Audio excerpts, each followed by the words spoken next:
friends, welcome to Deepavali Samayal. சுவையான வேர்க்கடலை சட்னி எப்படி செய்யறதுன்னு பார்க்கலாம். ஸ்டவ் ஆன் பண்ணி கடாய் வச்சு எண்ணெய் ஊத்திருக்கேன். கட் பண்ண 2 பெரிய வெங்காயம், 5 பல்லு பூண்டு, ஒரு துண்டு இஞ்சி, ஒரு கொத்து கருவேப்பிலை போட்டு வதக்கிக்கலாம். வெங்காயம் பாதி வதங்கினதும் 2 ஸ்பூன் கடலைப்பருப்பு, 1 ஸ்பூன் உளுத்தம்பருப்பு, 6 வரமிளகாய் போட்டுக்கலாம். தேவையான அளவு உப்பு போட்டு வதக்கலாம். பருப்பு நல்லா வதங்கினதும் ஒரு கைப்பிடி மல்லித்தலை, ஒரு கொத்து புதினா போட்டுக்கலாம். வாசனைக்காக போட்டிருக்கோம் புதினா, உங்களுக்கு தேவைன்னா போட்டுக்கலாம், இல்லை மிக்ஸ் பண்ணிக்கோங்க. புளி ஒரு சின்ன நெல்லிக்காய் அளவு போட்டுக்கலாம்.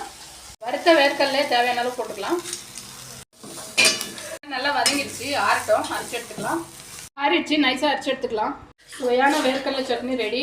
இட்லி, தோசை, சப்பாத்தி, சாதம் எல்லாத்துக்கும் சாப்பிட சூப்பராக இருக்கும். 2 தோசை சாப்பிட்றவங்க இன்னும் 2 தோசை சேர்த்து சாப்பிடுவாங்க. எப்படி இருந்ததுன்னு செஞ்சு பார்த்துட்டு கமெண்ட் பண்ணுங்கள். இந்த வீடியோ பிடிச்சிருந்தா உங்கள் ஃப்ரெண்ட்ஸுக்கு ஷேர் பண்ணி சப்ஸ்கிரைப் பண்ணி சப்போர்ட் பண்ணுங்கள்.